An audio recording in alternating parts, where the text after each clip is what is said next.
Welcome to స్వతంత్ర. నేను విజయ్. ముందుగా హెడ్లైన్స్ చూద్దాం.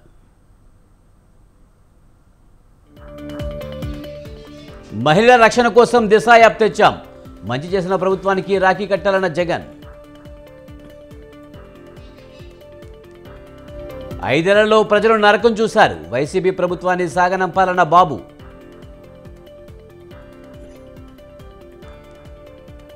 సీఎం రేవంత్ రెడ్డి అధ్యక్షతన కాంగ్రెస్ పీఎస్సీ సమావేశం. పార్లమెంట్ ఎన్నికల వ్యూహంపై చర్చ.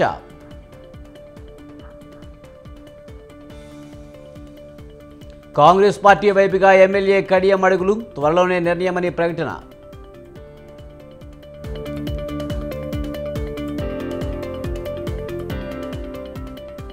ఫోన్ ట్యాపింగ్ కేసులో కీలక పరిణామం.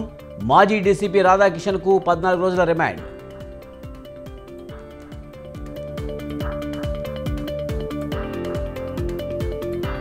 బిల్ గేట్స్తో ప్రధాని మోదీ ఛాయ్పై చర్చ. డిజిటల్ టెక్నాలజీ సహా పలు అంశాలపై డిస్కషన్.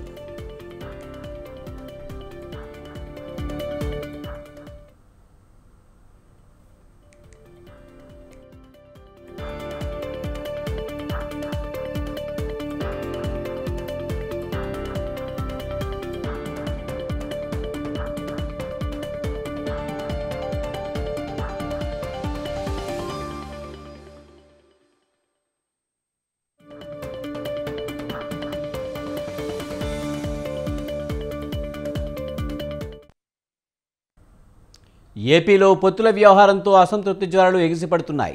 సమన్వయంతో కలిసి పనిచేస్తామని అధినేతలు చెబుతున్నా ఏపీ వ్యాప్తంగా ఏదో ఒక చోట నిరసన జ్వరాలు రగులుతూనే ఉన్నాయి. ఈ నేపథ్యంలోనే తూర్పుగోదావరి జిల్లా రామారంలో ఉద్రిక్త వాతావరణం నెలకొంది. అనపర్తి నియోజకవర్గ అభ్యర్థిగా శివకృష్ణంరాజును ప్రకటించడంతో అలగబున్నారు నల్లమిల్లి రామకృష్ణారెడ్డి. దీంతో ఆయనను బుజ్జగించే పనిలో భాగంగా టీడీపీ బృందం నల్లమిల్లి నివాసానికి వచ్చింది. అయితే వారిని బయటే అడ్డుకున్నారు నల్లమిల్లి వర్గీయులు. సీటు విషయంలో క్లారిటీ ఇవ్వాలని నిలదీశారు. ఇకపోతే 2 రోజుల గడువు ఇవ్వాలని టీడీపీ బృందం కోరినా అందుకు సస్యమేరా అంటున్నారు నల్లమిల్లి. తాను ఎవరిని కలిసేది లేదని, ప్రజల నిర్ణయమే తన నిర్ణయమని తెలిపారు.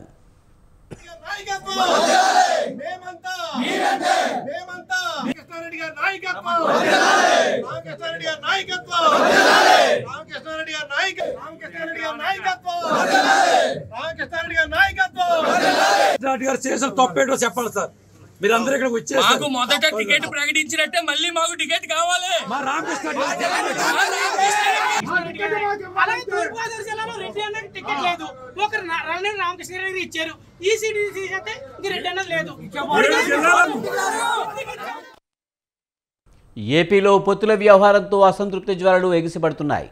సమన్వయంతో కలిసి పనిచేస్తామని అధినేతలు చెబుతున్నా ఏపీ వ్యాప్తంగా ఏదో ఒక చోట నిరసన జ్వరాలు రగులుతూనే ఉన్నాయి. ఈ నేపథ్యంలోనే తూర్పుగోదావరి జిల్లా రామారంలో ఉద్రిక్త వాతావరణం నెలకొంది. అనపర్తి నియోజకవర్గ అభ్యర్థిగా శివకృష్ణంరాజును ప్రకటించడంతో అలకబూనారు నల్లమిల్లి రామకృష్ణారెడ్డి. దీంతో ఆయనను బుజ్జగించే పనిలో భాగంగా టీడీపీ బృందం నల్లమిల్లి నివాసానికి వచ్చింది. అయితే వారిని బయటే అడ్డుకున్నారు నల్లమిల్లి వర్గీయులు. సీటు విషయంలో క్లారిటీ ఇవ్వాలని నిలదీశారు. ఇకపోతే 2 రోజుల గడువు ఇవ్వాలని టీడీపీ బృందం కోరినా అందుకు సస్యమేరా అంటున్నారు నల్లమిల్లి. తాను ఎవరిని కలిసేది లేదని, ప్రజల నిర్ణయమే తన నిర్ణయమని తెలిపారు.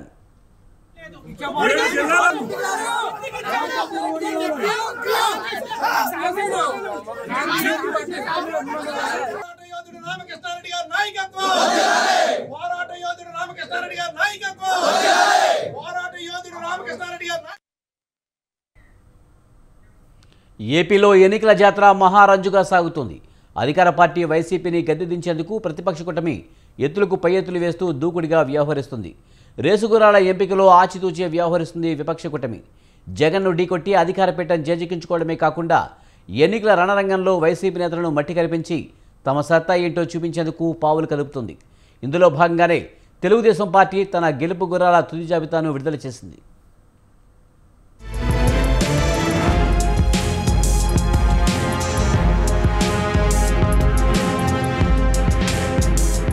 అసెంబ్లీ ఎన్నికలతో పాటు పార్లమెంట్ ఎన్నికల చివరి అభ్యర్థుల జాబితాను రిలీజ్ చేసింది తెలుగుదేశం పార్టీ. ఇప్పటి వరకు 3 విడతలుగా అభ్యర్థులను ప్రకటించిన టీడీపీ పెండింగ్లో పెట్టిన 9 అసెంబ్లీ స్థానాలతో పాటు 4 పార్లమెంటు స్థానాలకు అభ్యర్థుల్ని ప్రకటించింది. మొత్తంగా ఇప్పటి వరకు టీడీపీ 144 స్థానాలకు అభ్యర్థులను ప్రకటించింది.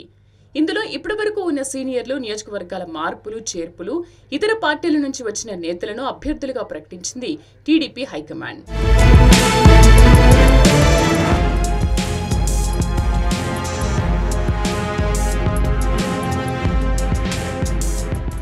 మాజీ మంత్రి గంటా శ్రీనివాసరావు ఎట్టకేలకు భీమిలి సీటు దక్కించుకుని తన పంతం నెగ్గించుకున్నారు. మొదటి నుంచి గంటాను చీపురుపల్లి బరిలో దించాలన్న యోచనలో ఉంది టీడీపీ అధిష్టానం. అయితే అందుకు సిద్ధంగా లేని గంటా తాను భీమిలి నుంచే పోటీ చేస్తానని పట్టుపట్టుకుని కూర్చున్నారు. దీంతో చంద్రబాబు, గంటా మధ్య సుమారు 2 వారాల పాటు పెద్ద ఎత్తునే చర్చలు జరిగాయి. అయితే చివరికి భీమిలి స్థానాన్ని కేటాయించి ఆయన కోరుకున్న చోటే బరిలోకి దించింది పార్టీ అధిష్టానం. ఇక గంటా కోసం అనుకున్న చీపురుపల్లి నుంచి కళా వెంకట్రావును అభ్యర్థిగా ప్రకటించింది. హెచ్చర్ల సీటు ఆశించిన కళను మంత్రి బొత్స సత్యనారాయణపై పోటీకి దించింది. అలాగే ఒంగోలు ఎంపీ అభ్యర్థిగా మాగుంట శ్రీనివాసులు రెడ్డికి అవకాశం ఇచ్చింది.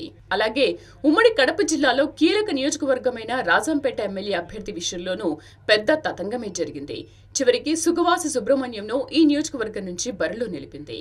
అలాగే వైసీపీ నుంచి టీడీపీలో చేరిన మాజీ మంత్రి గుమ్మనూరు జయరాంకు గుంతకల్లు సీటు కేటాయించారు.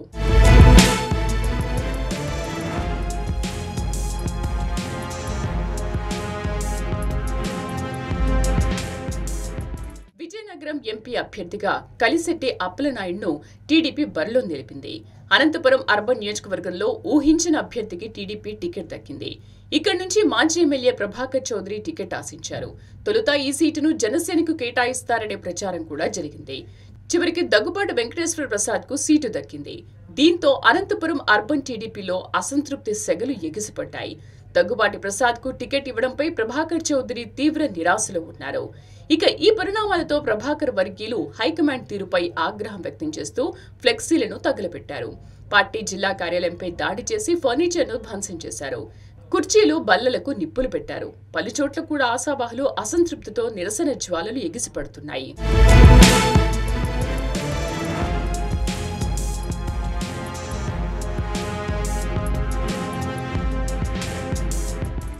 అసెంబ్లీ స్థానాలు, 4 ఎంపీ స్థానాలకు అభ్యర్థులు ప్రకటించిన టీడీపీ వీటితో పాటు ఒక ఎమ్మెల్యే నియోజకవర్గంలో అభ్యర్థిని మార్చింది.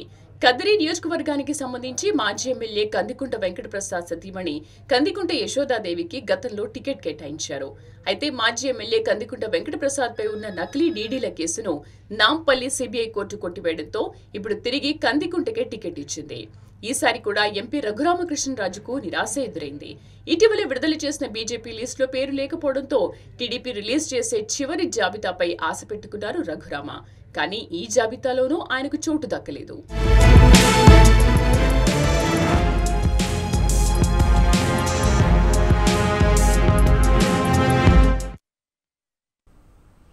లోక్సభ ఎన్నికల వేళ సర్వశక్తులు ఒడ్డి పోరాడాల్సిన సమయంలో బీఆర్ఎస్ క్లిష్ట పరిస్థితి ఎదుర్కొంటుంది.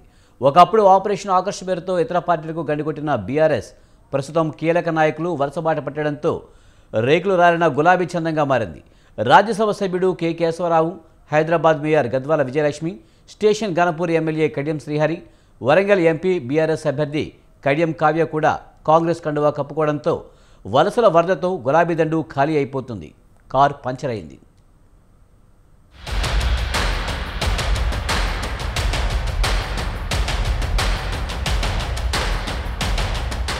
బీఆర్ఎస్ పార్టీకి దెబ్బ మీద దెబ్బ తగులుతోంది.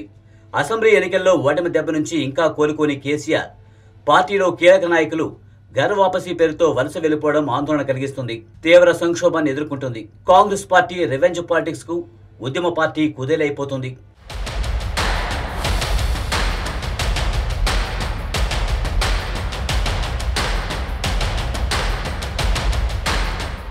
తెలంగాణ ఉద్యమ పార్టీగా ప్రజల మన్ననలను పొందిన తెలంగాణ రాష్ట్ర సమితి అధికారంలోకి రాగానే ఆపరేషన్ ఆకర్ష్ పేరుతో ప్రతిపక్షం లేకుండా చేసేందుకు ఇతర పార్టీ నేతలకు రెడ్ కార్పెట్ పరిచింది. అనుకున్నదే తడవుగా 2014లో టీడీపీని ఖాళీ చేయించింది. 2018లో కాంగ్రెస్ ను ఖాళీ చేయించాలనే లక్ష్యంతో గులాబీ పార్టీ గేటు తెరిచారు. ఎమ్మెల్యేలు, నేతలను పార్టీలో చేర్చుకున్నారు. దాదాపు ప్రతిపక్షం అనే పదం లేకుండా చేశారు. ఇప్పుడు సీన్ రివర్స్ అయింది. కేసీఆర్ వేసిన పాచికలనే ప్రయోగించి కాంగ్రెస్ రాష్ట్ర అధ్యక్షుడు ముఖ్యమంత్రి రేవంత్ రెడ్డి రివెంజ్ తీర్చుకుంటున్నారు. గులాబీ పార్టీని ఖాళీ చేసే వ్యూహాలకు పదులు పెట్టారు. లోక్సభ ఎన్నికలకు ముందు హస్తం పార్టీ గేట్లు తెరిచారు. బీఆర్ఎస్ కార్పొరేటర్ నుంచి సిట్టింగ్ ఎమ్మెల్యేలు, ఎంపీలు అభ్యర్థులు కూడా కాంగ్రెస్లో చేరేందుకు క్యూ కట్టారు.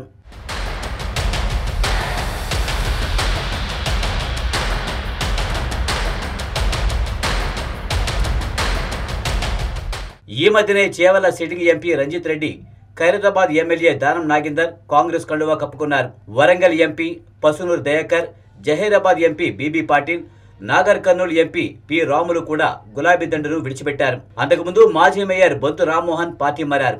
ఇలా దెబ్బ మీద దెబ్బ తగులుతూ వచ్చింది. తాజాగా పార్టీకి కీలకంగా ఉన్న కె కేశవరావు, ఆయన కుమార్తె విజయలక్ష్మి బీఆర్ఎస్ ను వీడుతున్నట్లు ప్రకటించడం కేసీఆర్ కు మింగుడు పడ్డం లేదు.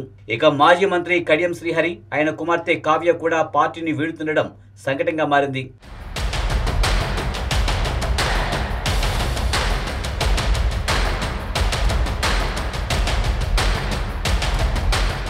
BRS Chevella sitting MP Ranjith Reddy Congress లో చేరి ఆ పార్టీ అభ్యర్థిగా లోక్సభ బరిలో నిలిచారు. వికారాబాద్ జడ్పీ చైర్పర్సన్ సునీత మహేందర్ రెడ్డి రాజీనామా చేసి కాంగ్రెస్ లో చేరగా ఆమెకు మల్కాజ్గిరి టికెట్ లభించింది.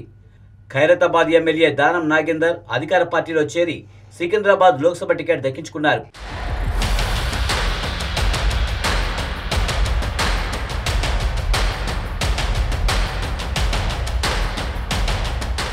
Zaheerabad BRS MP B B Patil బీజేపీలో చేరిన వెంటనే ఆ పార్టీ టికెట్ ఇచ్చింది. Nagar Kurnool BRS MP P Ramulu బీజేపీలో చేరగా ఆయన కుమారుడికి టికెట్ లభించింది.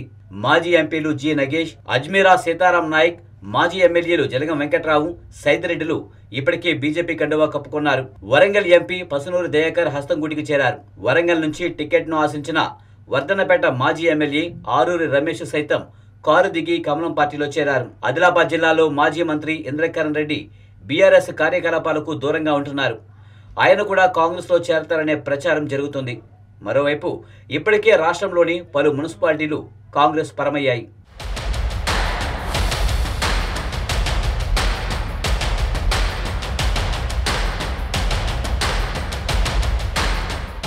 పార్టీని వీడుతున్న నాయకులు కవిత అరెస్ట్, నీటి ప్రాజెక్టులలో లోపాలు, ఫోన్ ట్యాపింగ్ వ్యవహారాలను ప్రస్తావించి లేఖలు రాయడం, పార్టీని దుమ్మెత్తుపోయడం కేసీఆర్ కు మరింత సంకటంగా మారింది. ఉన్న నాయకులు వలసపోకుండా చూసుకోవడమే గులాబీ బాసుకు అసీధారా వ్రతమే.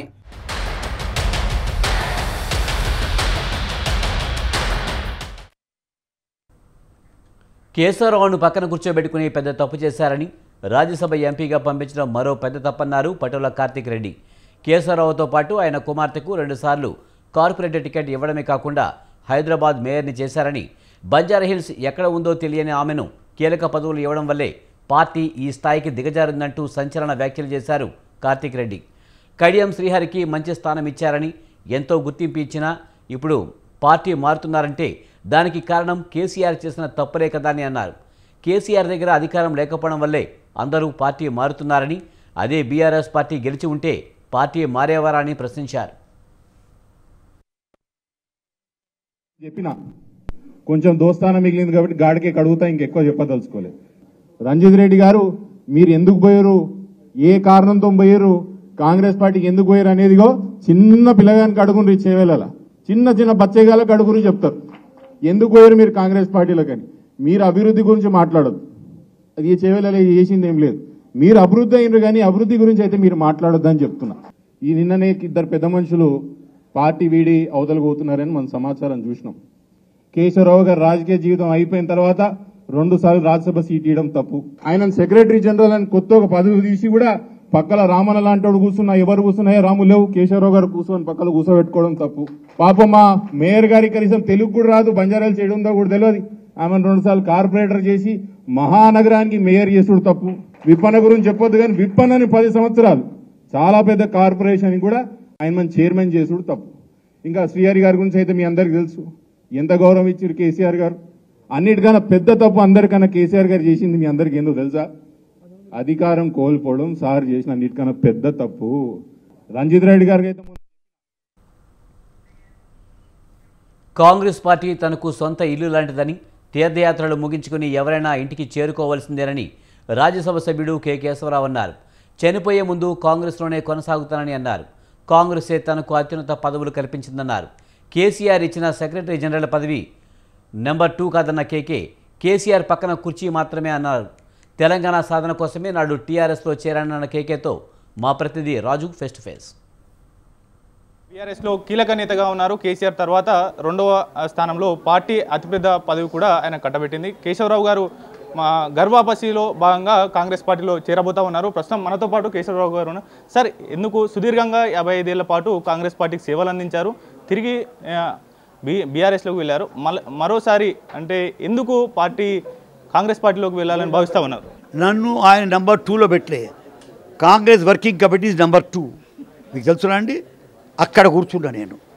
ఇందిరాగాంధీ గారు ఎప్పుడు కూర్చున్నా, సోనియా గాంధీ గారు అప్పుడు కూర్చున్నా. కాబట్టి ఇప్పుడు ఇచ్చింది నెంబర్ 2 కాదు, అది సీటు పక్కన సీటు. కాబట్టి నెంబర్ 2 పవర్ అంటే వర్కింగ్ కమిటీ. అంతేకాకుండా 4 స్టేట్లకు కూడా ఇన్ఛార్జ్ అంటున్నా. కాబట్టి ఆ పార్టీనే నేను విడిచి బయటికి వెళ్ళినప్పుడు ఒక కారణము తెలంగాణ కావాలని కోరుకోవడము. మీరు ఎవరు ఉద్యమం కాలే, అందరు ఉద్యమకారులు ఇప్పుడు చెప్తే కేసీఆర్ దగ్గర వచ్చి అందరు ఉద్యమకారులు చెప్తారు. ఉద్యమకారులు ఎవ్వరు లేకుంటే కొట్టాడినట్టే అక్కడ ఎవరైతే మీరు పార్లమెంట్లో చూసిండ్రు, అదే ఏసీ పార్లమెంట్ మెంబర్సు, ఇక్కడ ఎమ్మెల్యేసు కొట్టాడిన ఉద్యమాలు పోయినాం, సాధించినాం, తెలంగాణ చేసుకున్నాం, అయిపోయింది. ఏజ్ అయిపోయింది, పోతున్నాము. పార్టీ కష్టకాలంలో ఉన్నప్పుడు వదిలి గర్వాపసి అని ఇప్పుడు కాంగ్రెస్ పోలో చేరబోతా ఉన్నారు. ఎందుకు సార్ ఇటువంటి నిర్ణయం ఎందుకు తీసుకోవాల్సి వచ్చింది? ఎక్కడ మీకు క్లాషెస్ వచ్చాయి? Achieve Telangana and I'm going back home. Congress party ఏమైనా హామీలు ఇచ్చిందా సార్? పోస్టులు 10 పోస్టుల్లో ఒక పోస్ట్ వేసుకోలేదు నీకు. కాబట్టి ఇలా హామీలతో పోయేటోడు కానీ నేను ఎన్నిసార్లు 3 గవర్నమెంట్లలో క్యాబినెట్ మినిస్టర్ సార్. నేను వర్కింగ్ కమిటీ మెంబర్ని సార్. 3 ఏళ్ళు 4 స్టేట్లకు ఇచ్చాది. ఇంకా అంతకన్నా పెద్ద ప్రామిస్ ఇస్తావా? ఉన్నదా? ఎప్పుడు చేరబోతా ఉన్నారు సార్ కాంగ్రెస్ పార్టీ? ఉన్నప్పుడు చెప్తాను నేను. I have to take decision. Come on let us. ఓవరాల్గా కేశవరావు గారు చెప్తున్నటువంటి పరిస్థితి, ముఖ్యంగా కాంగ్రెస్ పార్టీలో చేరాల్సినటువంటి ఇంకా తేదీ ఖరారు కాలేదు. ఖరారు అయిన తర్వాత డెఫినెట్గా కాంగ్రెస్ పార్టీలోకి వెళ్తాను అనేటటువంటి మాటలు చెప్తున్నటువంటి పరిస్థితి ఉంది. ఇప్పటికీ ఎటువంటి హామీ లేదు. కాంగ్రెస్ పార్టీ అత్యున్నత పదవులు కూడా నాకు కట్టబెట్టిందంటూ కూడా ఆయన చెప్పడం అనేది జరుగుతాం. Camera person సుధాకర్తో. అధికారం కోల్పోవడంతోనే గులాబీ పార్టీకి గడ్డుకాలం మొదలైనట్లు కనిపిస్తుంది. కీలక నేతలంతా ఒకరి వెనుక ఒకరు కారు దిగుతున్నారు. పార్లమెంట్ అభ్యర్థులుగా ప్రకటించిన నేతలు కూడా పార్టీ వీడుతుండడం బీఆర్ఎస్ను కలవరానికి గురిచేస్తుంది. తాజాగా కేకే, ఆయన కూతురు గద్వాల విజయలక్ష్మి, కడియం శ్రీహరి, ఆయన కూతురు కావ్య కూడా కాంగ్రెస్ గుటికి చేరేందుకు సిద్ధమయ్యారు. దీంతో బీఆర్ఎస్ వర్కింగ్ ప్రెసిడెంట్ కేటీఆర్ ఫిరాయింపు నేతలపై ఘాటు విమర్శలు చేశారు. అదే స్థాయిలో పార్టీ మారిన రంజిత్ రెడ్డి కౌంటర్ ఇచ్చారు.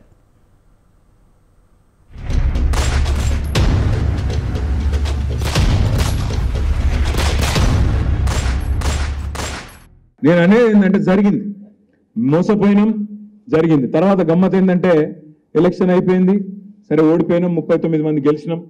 నాకు అందరికంటే మొదలు ఫోన్ చేసింది ఎవరు ఎరికైనా? రంజిత్ రెడ్డి ఫోన్ చేసిండు. ఫోన్ చేసి, అన్నా ఏదేమైనా సరే మనం ఇక అడ్వాన్స్గా పోవాలి ఎన్నికలకు, కాబట్టి ఫస్ట్ మీటింగ్ నాదే పెట్టి చేయలేదు, పెట్టి వెంటనే నన్ను డిక్లేర్ చేయు, నేను పనిలో పడతా, పని చేస్తా, మళ్ళీ మనం గెలవాలి, మళ్ళీ చెవెళ్ళకి వెళ్ళే మొదలు కావాలన్నాడు. తర్వాత ఇద్దరం కలిసిపోయినాం. ఏడికి? చెవెళ్ళ పోయినాం, పరిగి పోయినాం ఒకటే రోజు. అక్కడ మన కూడా చౌరస్తా కాడ పట్నం మహేందర్ రెడ్డి కూడా కారు ఎక్కిండు, ఆయన ఎక్కిండు, ఈయన వచ్చిండు, ముగ్గురం కలిసిపోయినాం. పోయి నాకంటే ఎక్కువ చంపారు కాంగ్రెస్ ఆ రోజు. పొల్లు తిట్టిండు ఇద్దరు. చెప్పమంటే మహేందర్ అన్న లేచి, ఇగో నా మీద పుకార్లు వస్తున్నాయి కాంగ్రెస్లో పోతా అని, నా ఒక్కరి మీదే వస్తలేవు, రంజిత్ రెడ్డి మీద కూడా వస్తున్నాయి. ఆయనను కూడా ఇరికిచ్చిండు. ఇరికిచ్చే ఈయన పక్కకెళ్ళి లొల్లి పెడుతుంది. ఈయన నా మీద ఎందుకు చెప్తున్నాను, నేను నా మీద పుకారుందా, ఈయన లొల్లి.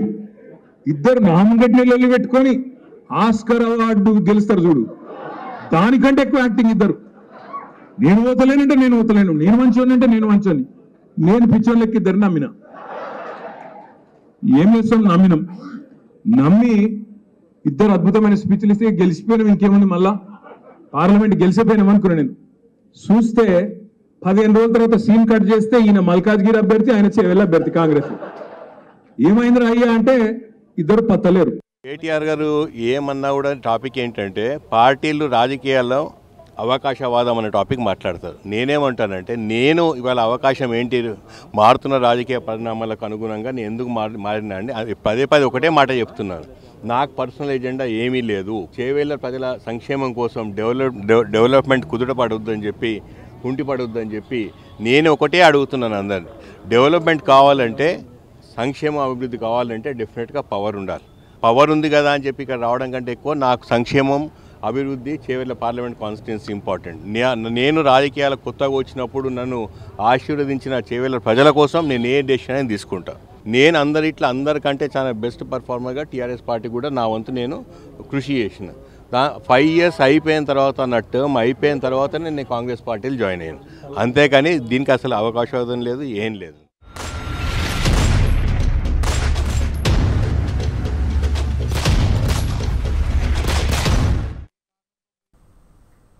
బీసీ నాయకుడని చెప్పుకుంటూ ఎంపీగా గెలిచిన బోరా నర్సయ్య గౌడ్ భువనగిరికి చేసింది ఏమీ లేదన్నారు కాంగ్రెస్ ఎంపీ అభ్యర్థి చామల కిరణ్ కుమార్. 100 రోజుల్లో అమలు చేసిన హామీలు, చేయబోయే అభివృద్ధి గురించి ప్రజలకు వివరిస్తారని ఆయన స్పష్టం చేశారు. ఎంపీగా గెలిచిన తర్వాత భువనగిరి అభివృద్ధికి కట్టుబడి ఉంటారని అంటున్న చామల కిరణ్ కుమార్ రెడ్డితో మా ప్రతినిధి Vishal face to face. Bhuvanagiri MP అభ్యర్థి చామల కిరణ్ కుమార్ రెడ్డి గారు ఉన్నారు. ఏ అంశాలతో వాడు ప్రజల్లోకి వెళ్ళబోతున్నారు వారిని అడిగి తెలుసుకుందాం. అన్న, ఫస్ట్ ఆఫ్ ఆల్ మీకు కంగ్రాచులేషన్స్ అన్న. ఎలా ఫీల్ అవుతున్నారు ఎంపీ టికెట్ మీకు రావడం? డెఫినెట్గా నా మీద నమ్మకం ఉంచుకున్నటువంటి మా నియోజకవర్గ 7 నియోజకవర్గాలకు సంబంధించినటువంటి రీసెంట్ అసెంబ్లీ పోల్స్లో గెలిచిన ఎమ్మెల్యేలు, అలాగే ముఖ్యమంత్రి గారికి, అలాగే మా జిల్లా నాయకులు, మంత్రివర్యులు కోమటిరెడ్డి వెంకటరెడ్డి గారు, ఉత్తమ్ కుమార్ రెడ్డి గారు కూడా నన్ను ఆశీర్వదించి ఈ భువనగిరి నియోజకవర్గం పార్లమెంటు నుంచి నన్ను బరిలోకి దింపడం జరిగింది.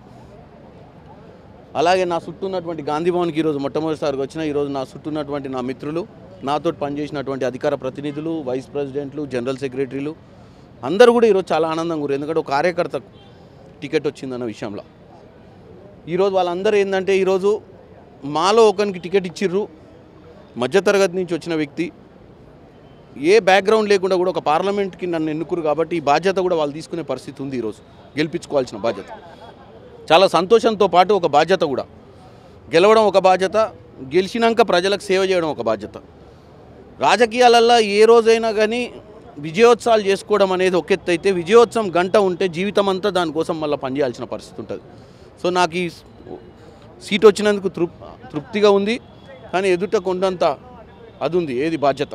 ఈ రెండింటి మధ్యన నేను డెఫినెట్గా కష్టపడి పనిచేయాలనుకుంటున్నాను. అంటే భువనగిరి ఎంపీ టికెట్ కోసం మిగిలిన కొంతమంది అభ్యర్థులు కూడా ప్రయత్నించారు, కానీ వాళ్ళు రాలేదు. వాళ్ళు మీకు సపోర్ట్ చేసే అవకాశాలు ఉంటాయి సార్ రాబోయే రోజుల్లో?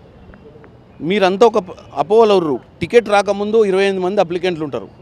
28 మంది అప్లికెంట్లు పెట్టినప్పుడు ప్రతి ఒక్కరికి ఒక ఆశ ఉంటుంది మాకు టికెట్ రావాలని.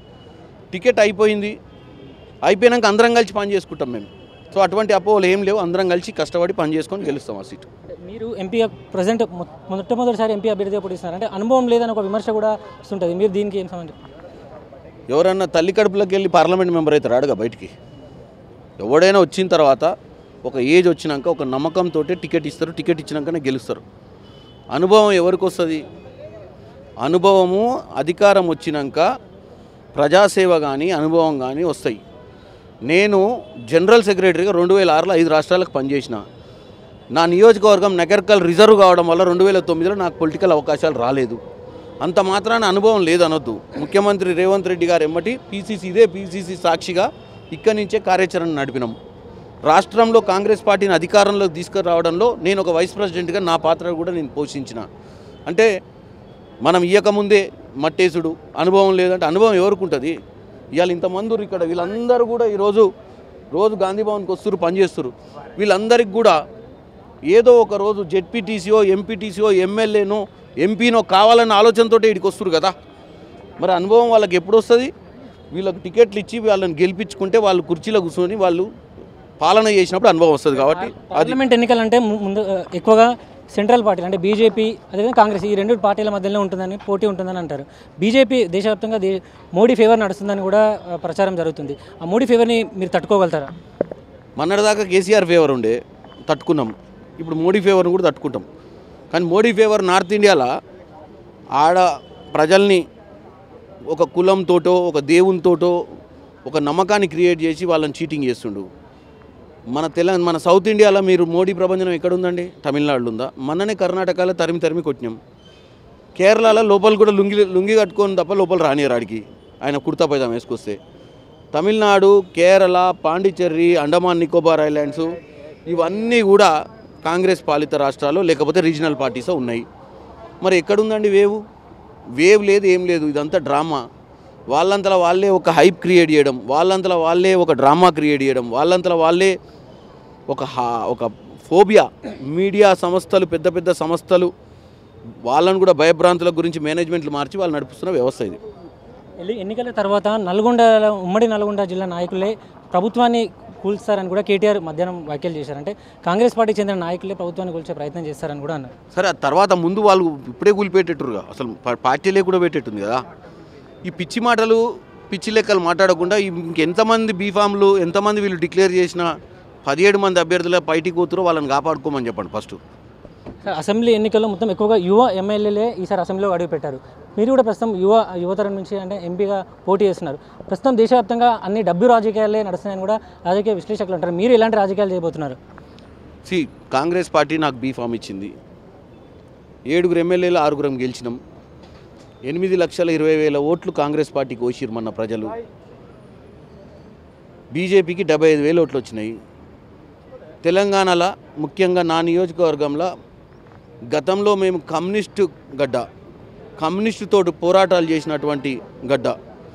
అక్కడ వచ్చి ఈ రైట్ వింగ్ టెక్నాలజీ, ఈ సూడో టెక్నాలజీ, సూడో ఐడియాలజీలు నడవవు. బూర నరసయ్య గౌడ్ గారు గతంలో గెలిచిర్రంటే బీఆర్ఎస్ పార్టీ మంచి స్వింగులు ఉన్నప్పుడు గెలిచిండు 14లో. బీఆర్ఎస్ పార్టీ అధికారంలో ఉన్నాక కూడా 2019లో ఓడిపోయిండు. ఇవాళ బీజేపీ నుంచి నిలబడ్డాడు. ఆయన ఓన్లీ నా కులము, నేను బీసీ బిడ్డని అంటుండు. నేను ఒకటి చెప్తున్నా, డెవలప్మెంట్ అనేది మైండ్లో పెట్టుకోవాలి. ప్రజల పాలన అందించేటప్పుడు ఎంత చిత్తశుద్ధి ఉంటేనేదే ముఖ్యం. రైట్. 100 రోజుల్లో జరిగిన అభివృద్ధిని చూసి ప్రజలు ఓట్లేస్తారు. అదేవిధంగా తెలంగాణలో కాంగ్రెస్ ఫేవర్ నడుస్తుందని కూడా చామల కిరణ్ కుమార్ రెడ్డి అంటున్నారు. కెమెరామెన్ మల్లిబాబుతో విశాల్, స్వతంత్ర న్యూస్. కామారెడ్డి జిల్లాలో మున్సిపాలిటీ రాజకీయం రసవత్తరంగా యమరంజుగా సాగుతుంది. అవిశ్వాసమా, రాజీనామా అన్న ఆసక్తి నెలకొంది. నమ్మిన బండిలో ఉన్న వారంతా దొడ్డిదారిన ఈ గట్టు నుంచి ఆ గట్టుకు చేరేసరికి ఈ క్లిష్ట పరిస్థితులను ఎలా నెట్టుకు రావాలా అని నెట్టు ఫ్యామిలీ తలపట్టుకుంటున్నారు. ఇక అవిశ్వాసానికి గడియలు ముంచుకు రావడంతో ఈ గండ నుంచి గట్టింకేందుకు స్వయంగా కేటీఆర్ రంగంలోకి దిగారు. మరి గులాబీ నేత పాచిక పారుతుందా? అధికార అండతో సంఖ్యాబలం పెంచుకుని బీఆర్ఎస్కు మరో దెబ్బ కొట్టేందుకు రెడీగా ఉన్న కాంగ్రెస్ వ్యూహాలు ఫలిస్తాయా? Watch the story.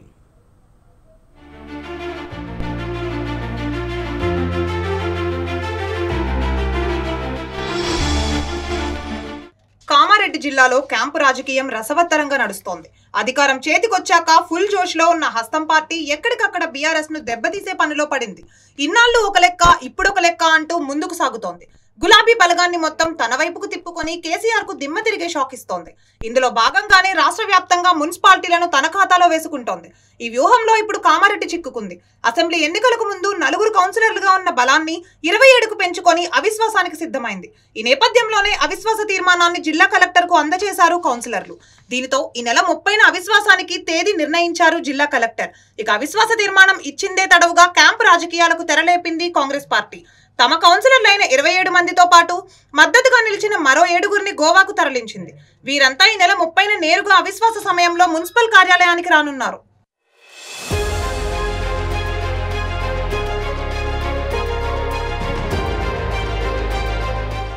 మున్సిపల్ ఎన్నికల అనంతరం కాంగ్రెస్ స్వతంత్ర అభ్యర్థులంతా అప్పట్లో బీఆర్ఎస్ తీర్థం పుచ్చుకోవడంతో వారి సంఖ్య 38కి చేరింది.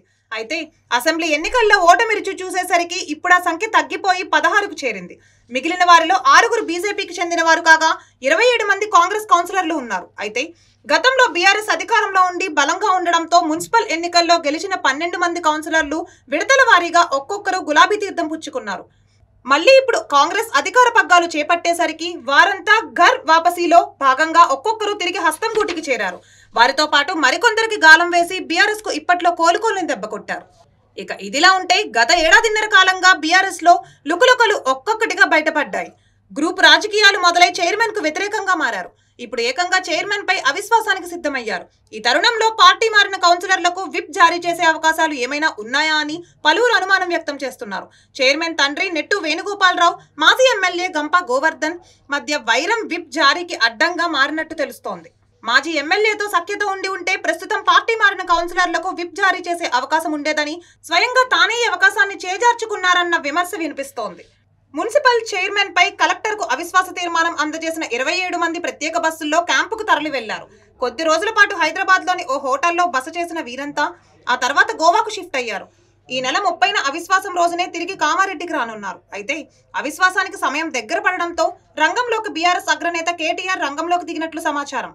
తమ కౌన్సిలర్లతో మంతనాలు జరిపిన ఆయన అవిశ్వాసానికి మద్దతు ఇవ్వొద్దని సూచించినట్లు తెలుస్తోంది. దీనితో ఆలోచనలో పడ్డ బీఆర్ఎస్ కౌన్సిలర్లు అవిశ్వాస మద్దతుపై పునరాలోచన చేసినట్లు సమాచారం.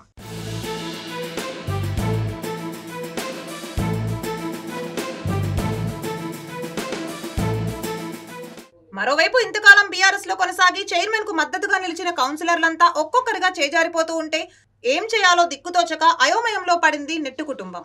తమకు నమ్మిన వ్యక్తులుగా ఉన్న వాళ్ళు సైతం దొడ్డిదారిన కాంగ్రెస్ కు సపోర్ట్ ఇవ్వడంతో అవిశ్వాస గండం నుంచి గట్టెక్కేదెలా అన్న మార్గాలను అన్వేషిస్తున్నారు. ఇటీవల జిల్లా కేంద్రంలోని సత్య గార్డెన్స్ లో కేటీఆర్ ఆధ్వర్యంలో జరిగిన కార్యకర్తల సమావేశానికి చైర్మన్ నిట్టు జాహ్నవి మినహా ఆయన తండ్రి వేణుగోపాల్, బాబాయ్ కృష్ణమోహన్ రావు డుమ్మా కొట్టారు. దీంతో నెట్టు ఫ్యామిలీ పార్టీ మారడం పక్కా అన్న ప్రచారం జోరుగా సాగింది. అయితే పార్టీ మారడం కన్నా రాజీనామా చేయడమే శ్రేయస్కరమని నిట్టు కుటుంబం ఓ నిర్ణయానికి వచ్చినట్లు తెలుస్తోంది. కేటీఆర్ వ్యూహం పనిచేయకపోతే రేపో మాపో రాజీనామా చేసి మీడియా ముందుకు వచ్చే అవకాశాలు ఉన్నట్లు టాక్ వినిపిస్తోంది. రాజీనామా చేస్తే హుందాగా పదవి నుంచి తప్పుకున్నట్లు ఉంటుందన్న భావనలో ఉన్నారట చైర్మన్ నిట్టు జాహ్నవి. లేదంటే అవిశ్వాసం నెగ్గడం ద్వారా పదవి పోయిందన్న అపవాదును మోయాల్సి వస్తుందని ఆలోచనలో పడ్డారట. దీంతో ఈ నెల 30న జరగబోయే అవిశ్వాసం నెగ్గుతుందా, వీగిపోతుందా అన్న ఆసక్తి నెలకొంది.